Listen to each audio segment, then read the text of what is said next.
जय जय श्री सीताराम। आजकल के समय में मनुष्य की नाम में प्रवृत्ति इसलिए भी नहीं हो पाती है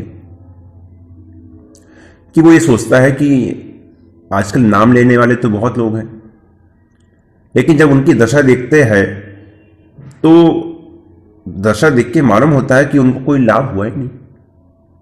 जब उनको कोई लाभ नहीं हुआ तो फिर हम नाम में क्यों लगे?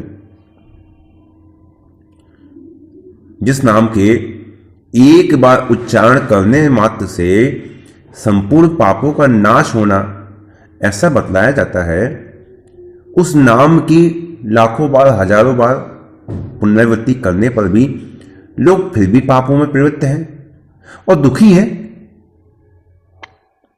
ये तो आप सभी ने अपने जीवन में अनुभव किया होगा। तो आखिर इसका कारण क्या है? तो इसके उत्तर में देखिए, पहली बात तो यह है कि लाखों बार नाम की जो आवृत्ति है वो उनके द्वारा वस्तुतः होती नहीं है, धोखे से समझ ली जाती है कि हां हमसे हुआ। अर्थात उनको लग रहा है कि हमारे द्वारा इतना नाम जप हो रहा है, लेकिन वास्तव में वो नहीं हो रहा। दूसरा कारण यह है कि उनकी नाम में श्रद्धा नहीं है। नाम के इस महात्म में कि नाम के द्वारा सभी पापों से मुक्ति प्राप्त हो जाती है, नाम के इस महात्म्य में स्वयं उन्हें ही संशय है।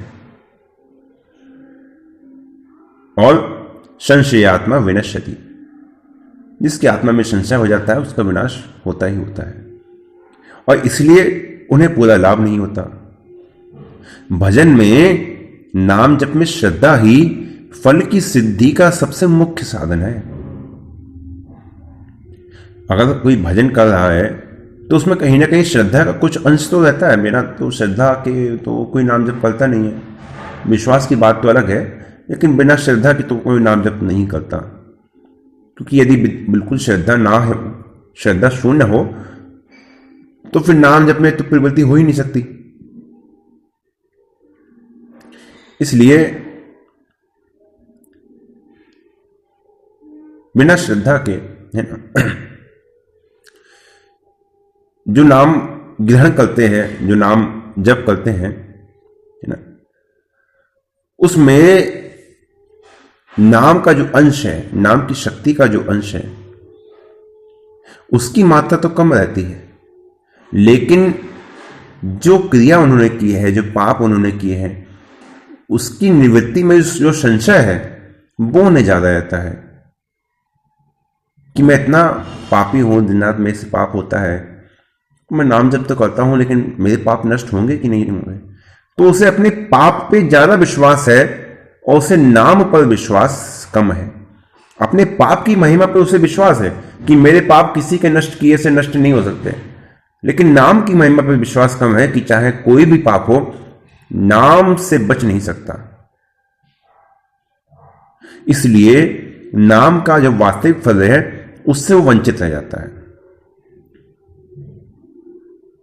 जैसे गंगा जी में स्नान करने से पाप नष्ट होते हैं, है ना, ऐसा कहा जाता है। वहीं नित्य जो गंगा स्नान करते हैं, गंगा जी के किनारे रहते हैं, काशी में, हरिद्वार में, ऋषिकेश में, जो नित्य गंगा स्नान करने वाले लोग होते हैं, उनकी भी पाप में प्रवृत्ति देखी जाती है। यद्यपि एक बार का भी भगवान नाम हजारों हजारों बार के गंगा स्नान से बढ़कर है। ऐसी परिस्थिति में नाम का फल तो अवश्य होता है, लेकिन जैसा हमें चाहिए वैसा नहीं होता। जो दंभ के लिए नाम लेने वाले होते हैं वो भी संसार में पूजे जाते हैं, उनके भी पापों का नाश होता है, ऐसा नहीं है, लेकिन अनंत जन्मों के जो संचित हैं और इस समय भी जो लगातार होने वाले जो अनंत पाप हैं, वो श्रद्धा के रहित नाम जप से पूरे तरह से नष्ट नहीं हो पाते। नष्ट नहीं होते ऐसा नहीं है, लेकिन नाम का जो प्रभाव उस परिस्थिति में होना चाहिए वो प्रभाव नहीं हो पाता। अच्छा, नाम का फल पूरी प्रकार से प्राप्त नहीं होने के पीछे एक और कारण है, वो है भक्त का सकाम भाव। हम नाम जैसी मूल्यवान चीज को बहुत सस्ते दामों पर बेच देते हैं। अब कैसे बेच देते हैं, आप सभी अपने जीवन में आपने खुद अनुभव किया होगा।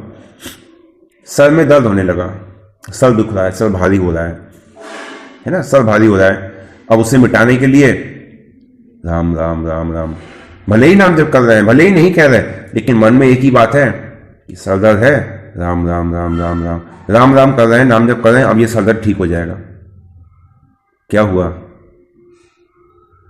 आप में से कुछ लोगों को अपनी स्मृति ध्यान आ गई होगी ना, कि शरीर में कोई दर्द हुआ, कोई चोट हुई, कोई भी कुछ कष्ट हुआ, तो तुरंत नाम जप कर रहे हैं, लेकिन मन में एक विचार आ गया कि नाम जप कर रहे हैं, अभी ठीक हो जाएगा, है ना। तो उसे मिटाने के लिए अब राम राम कहते हैं। 100 रुपये 50 रुपये की कमाई हो जाए, इसके लिए राम नाम लेते हैं। हमारी स्त्री है, हमारा पति है, हमारे बच्चे हैं, स्वस्थ रहें, इसलिए राम नाम लेते हैं। किसी का बच्चा बीमार है, नाम जपक है,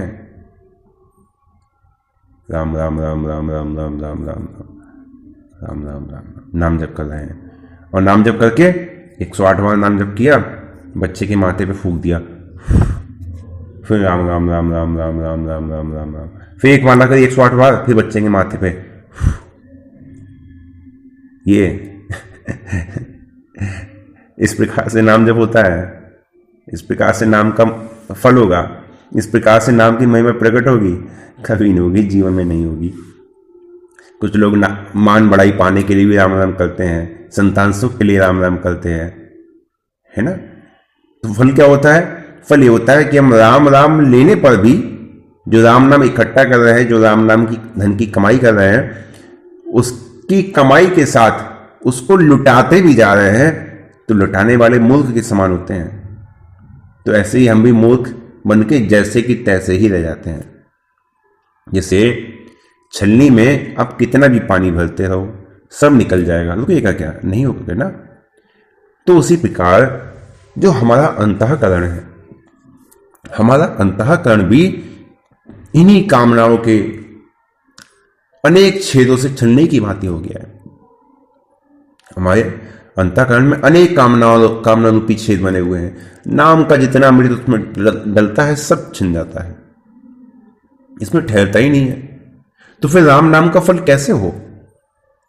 अरे प्यास लगी हुई है भाई, जगत में सुख की प्यास किसको नहीं है। इस राम नाम रूपी पवित्र जल का झरना बह रहा है, पियो, तृप्त हो जाओ। ये तो सदा से है ना, ऐसा तो नहीं है इस समय है, ये तो सदा से है। लेकिन हम क्या करते हैं, हमें तो पीना चाहिए उस झरने के आगे अंजलि बनाई हाथ की, जैसे लोग पानी पीते हैं, ऐसे अंजलि बनाई और उस झरने के जल को ग्रहण किया, उस प्रकार से किया।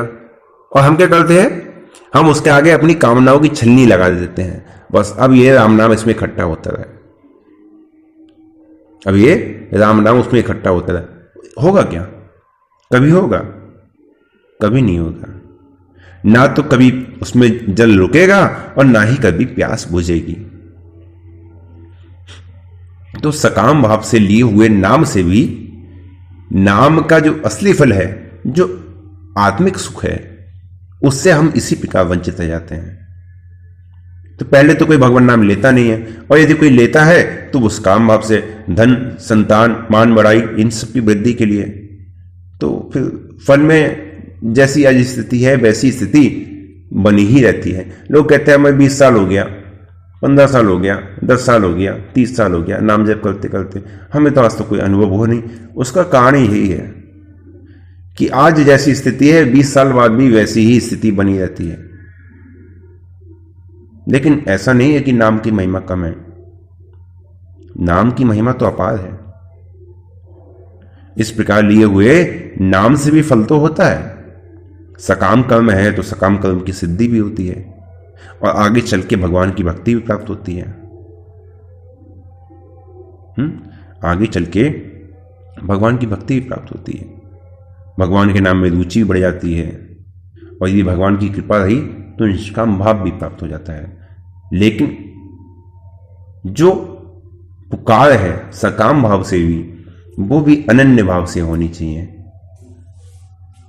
राम भगत जगत चारि प्रकारा, है ना, 4 प्रकार के राम जी के भक्त हैं और चारों पुण्यात्मा है। लेकिन कब? जब उनकी भक्ति अनन्य हो, निष्ठा अनन्य हो, तब है, ऐसे नहीं। लेकिन देखिए, नाम के मूल्य पर, नाम के महिमा पर हम सबका विश्वास अपना अपना अलग अलग होता है। जैसे आप सभी के समक्ष एक बार एक उदाहरण दिया था ना, एक श्रद्धालु भक्त थे, प्रतिदिन अपने गांव के बाहर एक महात्मा जी बैठते थे आश्रम में, महात्मा जी के पास जाया करते थे।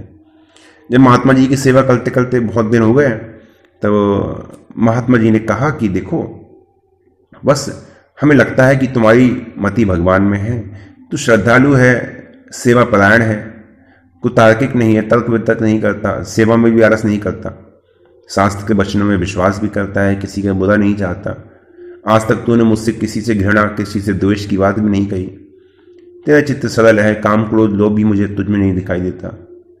इसलिए देख, आज मैं तुझे एक ऐसा मंत्र देता हूं जिसका पता बहुत ही कम लोगों को है, ये परम गुप्त है, अमूल्य है, देख किसी से कहना नहीं। ये कहकर महात्मा जी ने उसके कान में धीरे से कह दिया राम। तो भक्तराज को मंत्र मिल गया, राम नाम का जप करने लगे।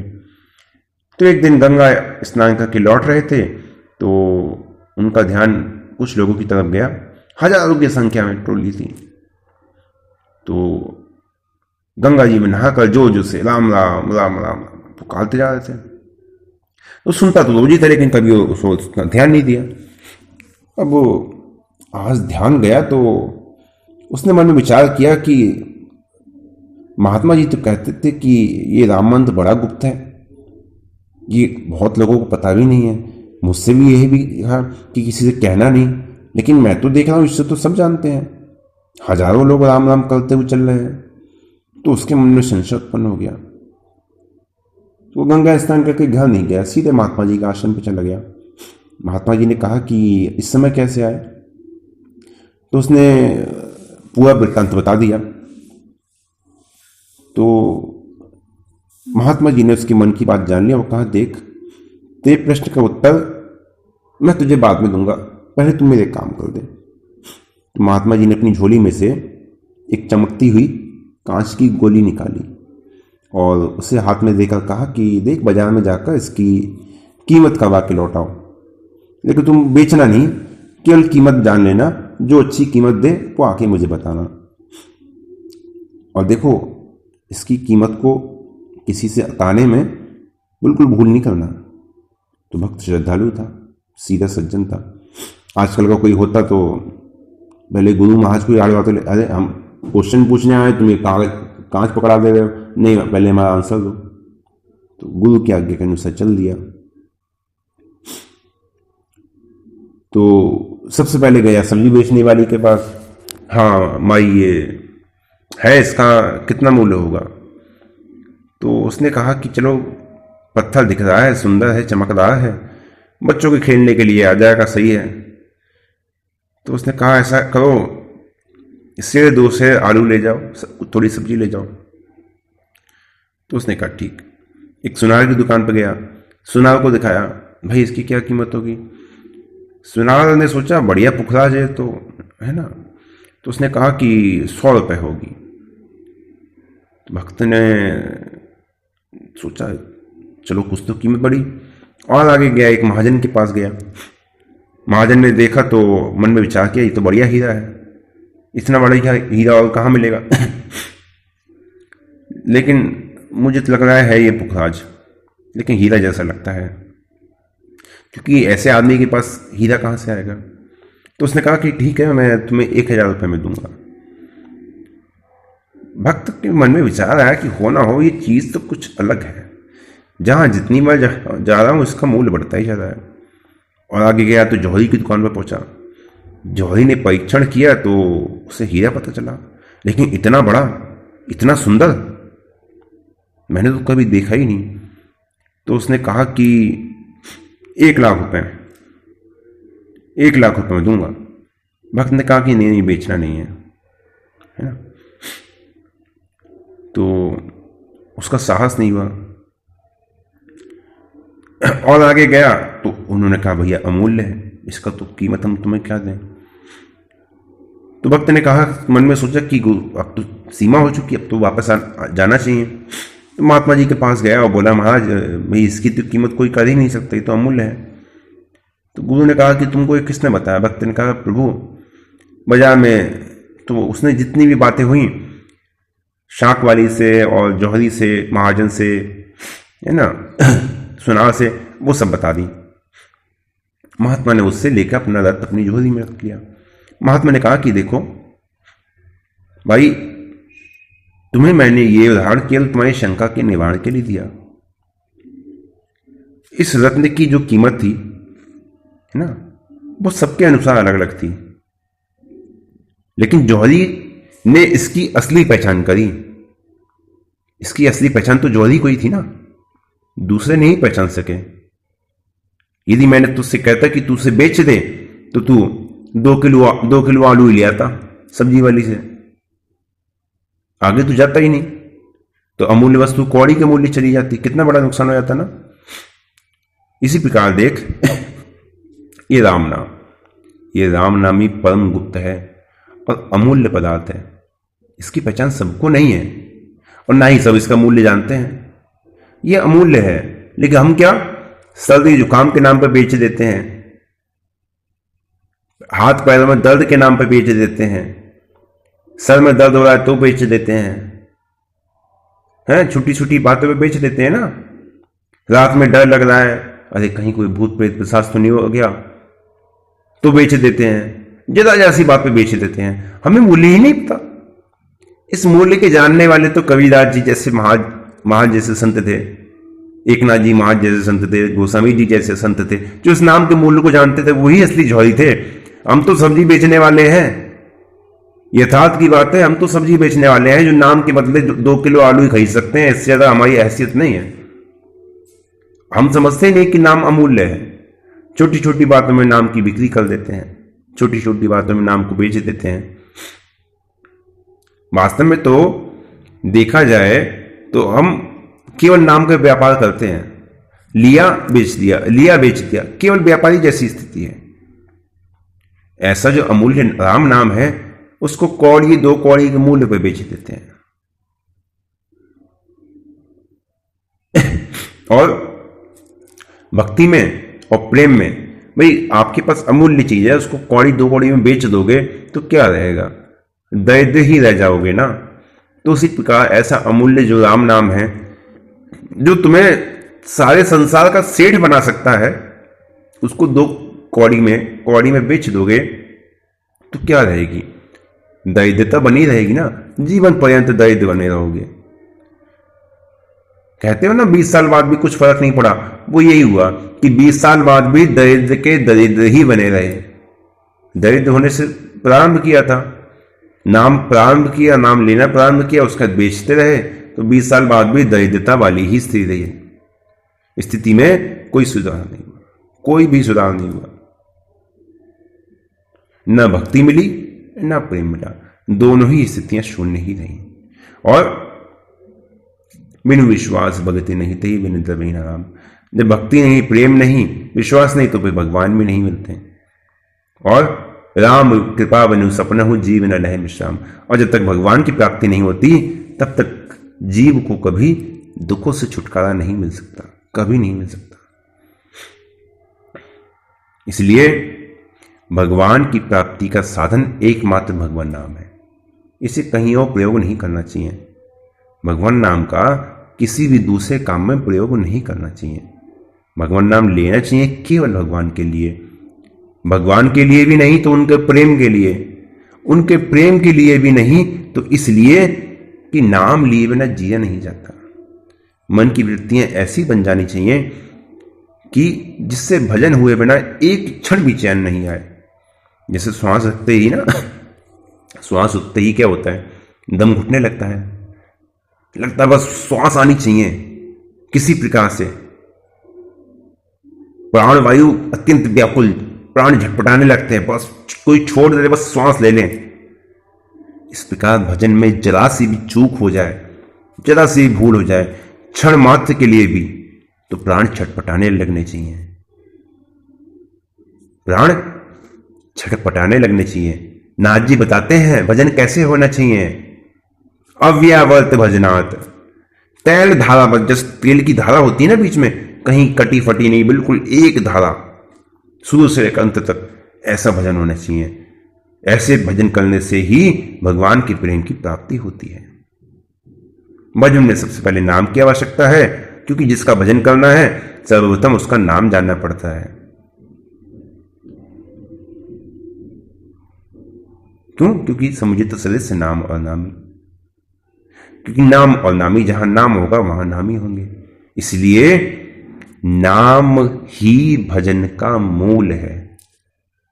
भजन करना है भगवान का तो नाम लो, भगवान को प्रेम करना है तो नाम लो, भगवान का स्मरण करना है तो नाम लो, भगवान का कीर्तन करना है तो नाम लो, भगवान को प्रसन्न करना है तो नाम लो, भगवान की इच्छा के अनुसार चलना है तो नाम लो, भगवान की शरण में जाना है तो नाम लो। जीवन में जो कुछ भी है, कुछ भी करना है, नाम लो, नाम लो, नाम लो। जीवन को नाममय बना दो, जीवन को राममय बना दो, तभी तो जीवन का सार है। ये छोटी छोटी चीजों में, छोटी छोटी बातों में नाम की बिक्री कर देना, नाम को बेच देना, ये अच्छी बात नहीं है। इससे जो आज की स्थिति है ये बनी रहेगी, मृत्यु पर्यंत तुम्हारी यही स्थिति बनी रहेगी। जब मरोगे तो भी जीवन व्यक्ति, हम तो 15 साल के थे तब से ले रहे हैं नाम, हम तो 20 साल के थे तब से ले रहे हैं, कोई सोचेगा हम तो बचपन से ही नाम ले रहे हैं, 70 साल हो गए, 80 साल हो गए, 90 साल के होकर मर रहे हैं, जीवन में नाम का अनुभव ही नहीं हुआ आज तक, कहीं नाम का कोई अनुभव ही नहीं है। क्यों? क्योंकि दरिद्र जब थे तब नानक ने प्रारंभ किया, जितना नाम कमाया उससे ज्यादा खर्च कर दिया, जितना नाम कमाते थे उतना खर्च कर देते थे, तो जीवन में न भक्ति की प्राप्ति हुई और भक्ति और प्रेम में दरिद्रता ही बनी रही। तो ऐसी स्थिति देखिए, मैं नहीं चाहता आप सभी के साथ भी जीवन में कोई भी ऐसी स्थिति आए। फिर आप सभी वही प्रश्न करते हैं कि हमें नाम का अनुभव नहीं हो रहा, हमारे जीवन में नाम का प्रभाव नहीं दिखाई दे रहा, हम तो इतने समय से नाम जप करते हैं, हमें तो नाम की महिमा ऐसी है, नाम की महिमा वैसी है, लेकिन हमें तो नाम का कोई प्रभाव नहीं दिखाई देता। तो वो इसी कारणवश होता है। इसलिए कहीं ना कहीं हमें ही सुधार की आवश्यकता है ना, हमें ही सुधार की आवश्यकता है कि नाम को हम बेचे नहीं। जीवन है, प्रारब्ध है, परिस्थितियां हैं, शरीर है तो शरीर के साथ कुछ हमारे भोग, कुछ प्रारब्ध भी जुड़े हुए हैं, वो भी समय के अनुसार फलित होते हैं। तो कभी शरीर में कोई बीमारी हो जाती है, कभी कोई बीमारी हो जाती है, कभी कोई बीमारी हो जाती है, कभी हाथ पैर टूट जाता है, कभी सर्दी जुकाम बुखार हो जाता है, कभी डेंगू मलेरिया टाइफाइड हो जाता है, कभी किसी के कुछ हो जाता है, कभी किसी कुछ हो जाता है। अच्छे अच्छे संत महात्माओं के शरीर में रोग रहता है, तो क्या वो भगवान के भक्त नहीं है? गोस्वामी जी के विषय में कौन नहीं जानता? रामचरितमानस की रचयिता, रामचरितमानस की जब रचना हो चुकी थी उसी के पश्चात तो गोस्वामी जी के पूरे शरीर में फोड़े फुंसी हो गए थे, पूरे शरीर में। उसके पश्चात ही तो श्री हनुमान बाहु की रचना हुई थी। गोस्वामी जी भी है ना। अब कोई कह दे ये तो राम जी कितने बड़े भक्त हैं, इनके जीवन में ऐसा क्यों हो गया? तो शरीर के भोग हैं। वो तो चलिए गोस्वामी जी के भोग भी नहीं थे, वो तो केवल कलिकाल का प्रकोप था। तो जीवन में कोई ऐसा विचार नहीं रखना चाहिए। नाम जिसलिए है, नाम है भगवान के प्रेम के लिए, नाम है भगवत प्राप्ति के लिए, उसी के लिए रखिए। और फिर देखिए जीवन में बहुत समय की बात तो रही, बहुत रही, मतलब 20 साल 30 साल की बात तो बहुत रही, महीने भर में ही नाम का अनुभव हो जाएगा। जहां चित्त निर्मल हुआ तो निर्मल मन जन सो मोहि पावा, फिर तो उनकी प्राप्ति सुलभ हो जाएगी। मोहि कपट चल चिद न पावा। जहां मन निर्मल हो गया, जहां कामनाएं विषय विलास भोग सब छूट गए, जहां मन ने सोच लिया, मन ने संकल्प कर लिया कि अब किसी भोग में, किसी संताप में, किसी कष्ट में, किसी कलेश में नाम का प्रयोग नहीं करना है, वही नाम का अनुभव हो जाएगा। इसलिए इन सब से ऊपर उठिए, नाम को ग्रहण कीजिए शुद्ध रूप से, सनातन रूप से, जो मूल स्वरूप है उसी स्वरूप में। आज के लिए यहीं विश्राम देते हैं। जय जय श्री सीता।